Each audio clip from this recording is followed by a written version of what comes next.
दिन और रात जब बराबर लगने लग जाए, जिंदगी जब मौत से भी बदतर हो जाए, दिल की धड़कनें जब रॉकेट से भी तेज हो जाए, समझ जाइएगा कि एसएससी का पेपर नज़दीक आ रहा है। यही हालात आपके हैं। कैसे हैं मेरे भाई? तो सभी को मेरी तरफ से प्यार भरा नमस्कार और आपके इस मेहनत को सल्यूट है। लगे रहो, बस कुछ दिन और बाकी हैं दोस्त। चलिए जी, स्टार्ट करते हैं मेरे भाई। आज का हमारा पहला question, phrasal verb the 10 minute show का पहला क्वेश्चन, चिल आउट। तो क्या होता है भाई चिल आउट का मतलब? आपने देख के इसको पॉज करके फटाक से आंसर लगाना है। मैं इसका आंसर देता हूं सीधा आपको। चिल आउट का मतलब होता है रिलैक्स करना। जब आप रिलैक्स करते हो, ठीक है, थोड़ी सी मेहनत करने के बाद जब आप रिलैक्स करते हो तो उसे कहते हैं चिल आउट कर लेना, टू काम डाउन या रिलैक्स। शांत या तनाव मुक्त होना, मन को क्या करना, हल्का कर लेना। जैसे आप 2 घंटे पढ़ने के बाद एक गाना सुन लेते हो, ठीक है, to relax. You need to chill out before the interview, everything will be fine. तो कह रहा है कि भैया इंटरव्यू से पहले तुम्हें चिल आउट कर लेना चाहिए और फिर आगे क्या होगा, सब कुछ सही होगा, एवरीथिंग विल बी फाइन। दूसरा फ्रेजल वर्ब है कैच ऑन। चलिए जी, कैच ऑन का मतलब क्या होता है? कैच ऑन का मतलब होता है किसी चीज का फेमस हो जाना। जैसे पबजी क्या हो गया था, कैच ऑन हो गया था, बहुत तेजी से फेमस हो गया था। तो आंसर क्या बैठेगा इसका? To become popular. लेकिन यही नहीं, अभी रुको, इसका दूसरा मीनिंग होता है किसी चीज का समझ में आना। ठीक है, तो मेरे भाई इसका दोनों मीनिंग करेंगे। किसी बात को समझ लेना या लोकप्रिय हो जाना, ये दोनों मीनिंग है। टू बिकम पॉपुलर या ट्रेंडी, या टू अंडरस्टैंड समथिंग, किसी चीज को समझना, ये भी इसका मीनिंग होता है। तो यहां पर तो ऑब्जेक्टिव में एक ही मीनिंग के लिए दिया हुआ था, आप इसका दूसरा मीनिंग भी लिखना। ठीक है, चलो नेक्स्ट अगला क्वेश्चन पे आना। Ask around. चलिए क्या होगा आस्क अराउंड?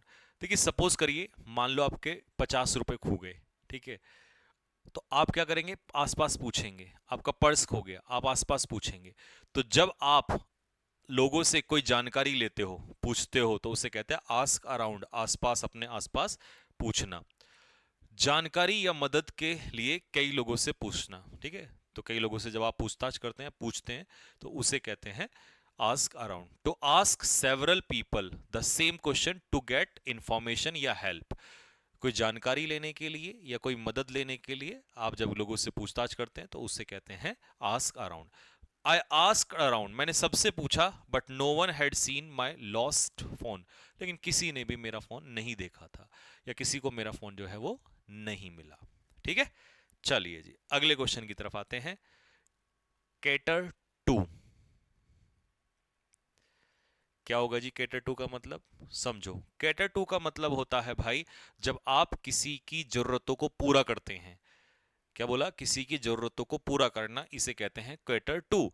तो टू सर्व और सेटिस्फाई समवंस नीड, किसी की जरूरतों को सेटिस्फाई करना या सर्व करना, किसी की जरूरतों को पूरा करना। किसी व्यक्ति की जरूरतों या इच्छाओं को पूरा करना, हिंदी में इसे कहते हैं to provide what is needed और wanted by someone.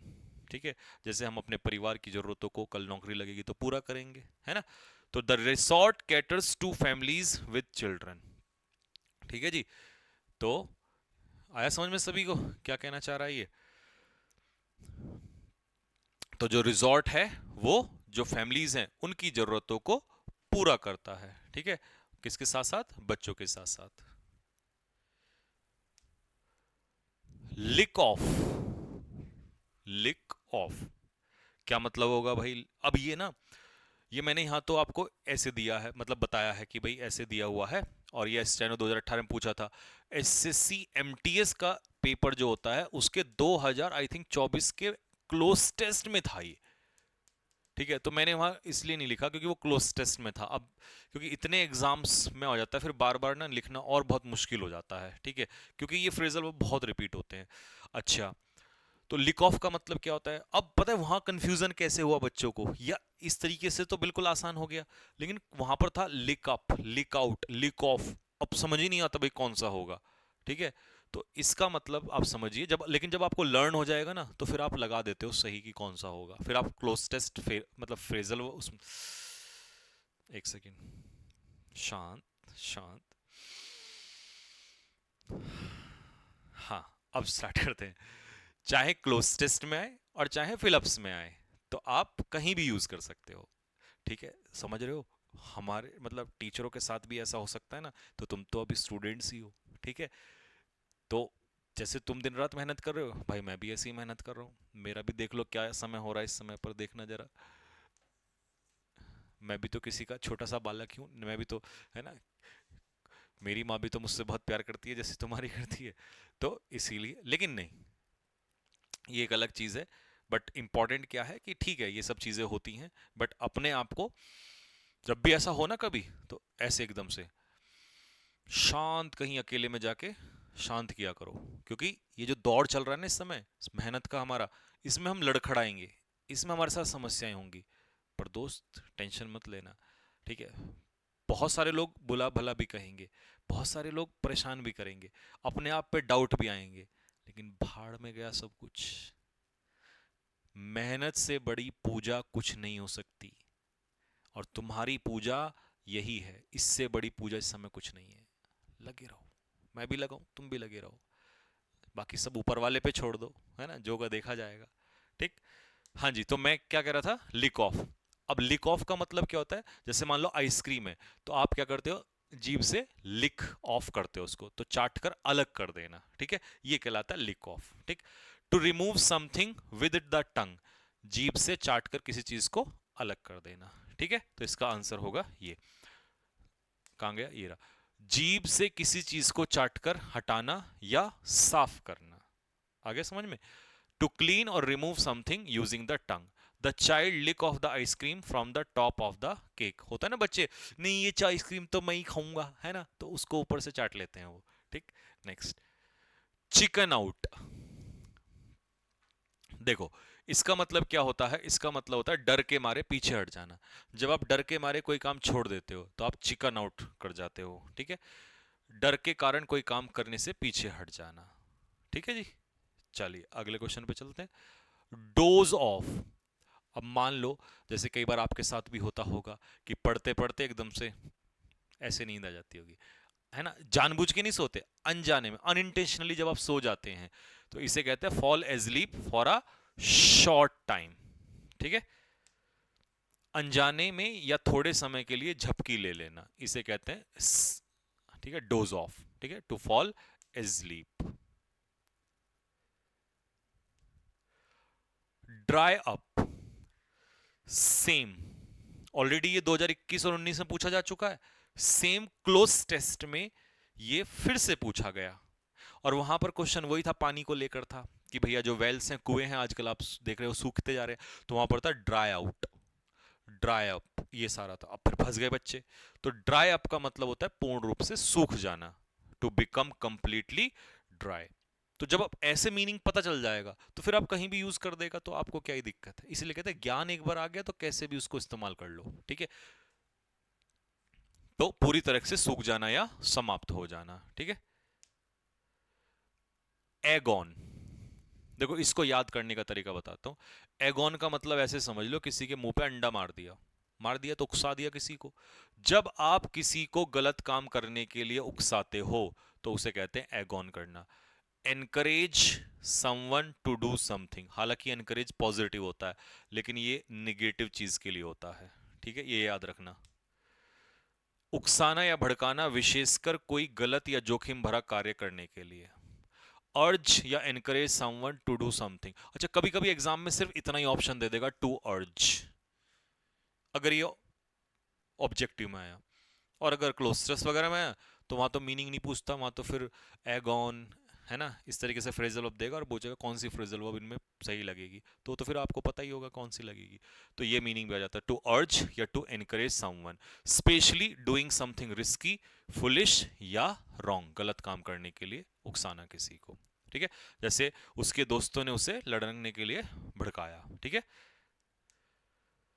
Face of.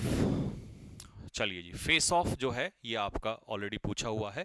Face of CGL 2016 में पूछा हुआ है, और इससे तो मेरे को एक चीज याद आई। ठीक, बताता हूं, अभी पहले आप इसको बताओ क्या होगा फेस ऑफ का मतलब। देखिए, फेस ऑफ का मतलब होता है, इसके दो मतलब होते हैं। एक तो आप ऐसे समझ लो कि जब दो टीमें आपस में भिड़ती हैं तो उसे कहते हैं फेस ऑफ। ठीक है, India will face of Australia in the finals. ठीक है, हुआ था ना, कब हुआ था ये, 2019 में हुआ था शायद, है ना। तो India faced of Australia in the finals, 19 नवंबर, है ना, जब लड़कों का दिल इस कदर टूटा कि वो जुड़ ना पाया। तो फेस ऑफ का मतलब है टू फाइट और compete अगेंस्ट समवन। ठीक है जी, तो ये इसका मीनिंग होगा। यही फ्रेजल वर्ब एक बार जो है, जब मैं अपने समय पे पढ़ रहा था, तो मैं द हिंदू न्यूज़पेपर उस समय स्टार्ट किया था, तो वहाँ पे आया था। मैं उसका एग्जाम्पल भी बताऊंगा आपको, वो एग्जाम्पल क्या था, बहुत सालों वाली बात है। सीधे आमना सामना करना या विशेषकर मुकाबला या झगड़े में। ठीक है, अब इसको समझो वो क्या था। उस समय ना, प्राचीन काल की बात है, तो उस समय पर मोदी जी प्रधानमंत्री थे, कांग्रेस की सरकार थी, मनमोहन सिंह प्रधानमंत्री थे, तो कांग्रेस सरकार में थी तो बहुत ज़्यादा टकराव हुआ करते थे। ठीक है, क्योंकि अपोजिशन में बीजेपी हमेशा लड़ती थी। अभी कांग्रेस तो हल्की पड़ जाती है कभी कभी। तो वहां पर एक बार लिखा था, there is a standoff in the parliament, यानी कि standoff in the parliament. ठीक है, अब स्टैंड ऑफ का मतलब होता है ठहराव। जब दो पार्टीज के बीच में ठहराव आ जाता है, मतलब ये एक ऐसी सिचुएशन होती है, डेडलॉक सुना होगा आपने, डेडलॉक, स्टेलमेट जिसे कहते हैं, मतलब एक ऐसी सिचुएशन जिसमें कोई प्रोग्रेस पॉसिबल नहीं होती है, दोनों पार्टियां आमने सामने अड़ जाती हैं। Now the situation is of face of, तो सिचुएशन किसकी है, फेस ऑफ। ठीक है, तो फेस ऑफ का मतलब है किसकी, टकराव किसी, और वो 2024 14 में, सॉरी 14 में फिर वो टकराव की स्थिति हो गई थी, वो फिर आपस में पार्टियां लड़ी वहां पर। ठीक है, तो वो उसमें न्यूज़पेपर में था कि भाई अब 2014 में फेस ऑफ होगा। ठीक है, यानी कि the Congress will face of the BJP, ऐसा था। तो उसने लिखा था कि standoff in the parliament. तो स्टैंड ऑफ भी एक तरीके से फ्रेजल वर्ब भी होता है। स्टैंड ऑफ का मतलब होता है ठहराव आ जाना। ठीक है, यानी कि ऐसी सिचुएशन आ जाना in which no a situation in which no progress is possible.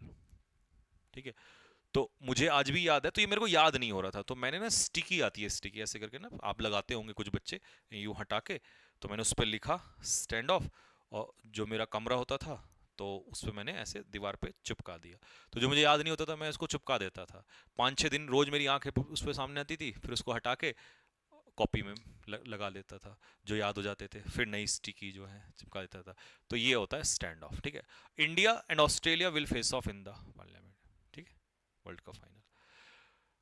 Give of, इसको मेरे ऐसे हाथ से देखो और इससे याद हो जाएगा, गिव ऑफ, जब किसी चीज में से रेज निकलती हैं, ठीक है, या खुशबू ऐसे निकलती है, भाप निकल, से कहते हैं गिव ऑफ। ठीक है, तो इसका बनेगा टू एमिट, इसका आंसर हो जाएगा। ठीक है, गंध, ठीक है, गंध समझ में आ रहा है, स्मेल, धुआं, गर्मी, ये सब का निकलना। उत्सर्जित होना मतलब निकलना, एमिटी कहलाएगा। तो टू एमिट या टू रिलीज। ठीक है, जैसे हीट, लाइट, स्मेल, साउंड। ठीक है, जैसे flowers gives off sorry gave of a sweet fragrance, तो जो फूल थे वो क्या दे रहे थे, एक बहुत अच्छी महक दे रहे थे। ठीक है, पुट इन, ये भी बहुत बार आता है आपका पुट इन। देखिए आपने पुट आउट भी मैंने पढ़ा दिया है। पुट आउट का मतलब होता है, बताओ जरा, अभी याद करवाता हूँ आपको रिवाइज। पुट आउट का मतलब क्या होता है, सही सोच रहे हो, आग बुझाना। पुट ऑफ का मतलब पोस्टपोन। ठीक है, पुट आउट आग बुझाना, पुट ऑफ पोस्टपोन। ठीक है, अब मैं क्या पढ़ा रहा हूं आपको, पुट इन। पुट इन का मतलब होता है किसी काम में एफर्ट्स लगाना। यहां पे इन्वेस्ट मीनिंग दिया, इन्वेस्ट, ये इन्वेस्ट पैसा नहीं है, ये इन्वेस्ट है आपका एनर्जी, आपका एफर्ट्स, किसी काम में जब आप प्रयास लगाते हो उसे कहते हैं पुट इन। तो फ्रेजल वर्ब ये वाला जो है फिलअप्स में आता है बहुत बार, तो वहां देता है कि उसने उस काम में बहुत ज्यादा एफर्ट्स लगाए, तो ही पुट इन एफर्ट्स। ठीक है, कंट्रीब्यूट या इन्वेस्ट टाइम एफर्ट्स। ठीक है, कार्य में समय या प्रयास लगाना, जैसे उसने बहुत सारा हार्डवर्क पुट इन किया to prepare for the SSC exam. आप भी तो वही कर रहे हो, you are putting in a lot of efforts, है ना। चलिए जी, तो ये था हमारे आज के फ्रेजल वर्ब। अब हम आपको देते हैं एक क्वेश्चन होमवर्क के लिए, और मुझे लगता है होमवर्क की भी एक नई क्लास तैयार हो जाएगी 1-2 दिन में। ठीक है, हाँ मैं ऐसे ही करूंगा, किस दिन होमवर्क की क्लास में 5-6 और मिला के उस दिन पूरे करा देंगे। ठीक है, तो आज का आपका HW है प्रोवाइड फॉर, और ये क्वेश्चन आपका 2024 वाले में आपका सेंटेंस इंप्रूवमेंट में भी पूछ रखा है। ठीक है, तो आप पहले मुझे बताइए इसका क्या आंसर होगा। ठीक, तो चलिए जी, अब आपसे मिलते हैं। अब जैसा कि आज आपने थंबनेल लगे हुए देख लिए होंगे, शेड्यूल लग गया है कि एक्टिव पैसिव की अब समस्या नहीं होगी। ठीक है, ऐसे किसी दिन डायरेक्ट इनडायरेक्ट की लगा दूंगा, तो ये तो समस्या होगी हमारी ख़त्म। और आपका मॉक टेस्ट हम स्टार्ट ही कर रहे हैं 18 तारीख से, है ना। सीजीएल वाले जो मॉक टेस्ट हैं, सीजीएल सीएचएसएल एमटीएस एक ही में चलेगा, क्योंकि उनका 25 क्वेश्चन सेम रहता है, तो जिसने वो कंप्लीट कर लिया वो तीनों एग्जाम कवर अप हो जाएंगे वहाँ से। ठीक है, इवन सीपीओ वगैरह भी आप तो उसमें ही हो जाएगा, या एचसीएम वाला जो है, दिल्ली पुलिस वाला, क्योंकि वो सेम ही लगभग रहता है। सीपीओ में 50 क्वेश्चन है, लेकिन हम अभी तो 50 नहीं करा सकते, 25 का ही कराएंगे। ठीक है, तो ये अच्छा, तो भाई मैंने 8 बजे का ये जो है 8 पीएम का अब टाइम जो है आप लोगों के लिए सोचा हुआ है कि 8 पीएम पे हम लोग 18 तारीख से स्टार्ट कर रहे हैं। बस अब इसको मुझे एक फाइनल ये बता दो, कमेंट बॉक्स में कमेंट कर ही देना ईमानदारी से, ठीक है, ताकि मैं फिर अगर मुझे रिकॉर्ड करना हो तो मैं रिकॉर्ड करके रख लूंगा सॉल्यूशन पहले ही, और अगर साथ के साथ तुम्हें वहीं मेरे साथ ही फटाक से सॉल्यूशन भी वहीं, पहले क्वेश्चन फटाक से सॉल्यूशन, क्वेश्चन सॉल्यूशन, क्वेश्चन पूरा करके निकलो, तो उसमें बता देना। ठीक है, तो मुझे भाई 1 मिनट अपना निकाल के 30 सेकंड कीमती कमेंट बॉक्स में बता दो, क्योंकि आज 17 हो ही चुकी है जब आपके पास ये वीडियो आ रही है, तो 18 को ये होना ही है, तो मेरा भी काम थोड़ा सा हो जाएगा। नहीं तो यार मेरे को रातों को, गाना तो हमने सुना था, रातों को उठ उठ कर जिनके लिए रोते हैं वो अपने मकानों में चैन से सोते हैं। ठीक है, तो हम तो भाई रातों को उठ उठ के मेहनत कर रहे हैं, तो ये मेरी जो मेहनत है थोड़ी सी और वो हो जाएगी। ठीक है, तो नहीं तो मुझे रात रात भर फिर रिकॉर्ड करना पड़ता है, तो इसलिए कमेंट में जल्दी से बता दो ताकि मैं दिन में ही उसको संभाल लूँ। ठीक है, क्योंकि बहुत सारा काम होता है दोस्त। तो अगर तुम चाहते हो लाइव, तो सीधा लिखो नहीं भैया, भैया सा लिखोगे, भैया लिखोगे मुझे अच्छा सा भी लगेगा कि लाइव ही करना है। रिकॉर्डेड में है तो नहीं भैया रिकॉर्डेड दे देना। ठीक है, जैसे आप चाहते हो, मेरे साथ करना है तो लाइव में कर लेना, आपकी मर्जी है। कमेंट बॉक्स में भर दो बस फटाफट जल्दी से। ठीक, चलो जी, तो मिलते हैं आप लोगों से मन की बात में। आ जाओ ना, फिर 11 बजे मिलते हैं सारे के सारे बच्चे। और जो न्यू स्टूडेंट्स हैं उनको बता दूं कि ये टेलीग्राम चैनल इस वीडियो के नीचे डिस्क्रिप्शन में दिया हुआ है, वहां से आप टेलीग्राम चैनल ज्वाइन कर लेना, इंग्लिश बाय संजीव सर, और उसमें ही आपको पूरी पीडीएफ और इसके क्विज मिल जाएंगे। ठीक है, चलिए, ऑल द वेरी बेस्ट सभी को, जय हिंद।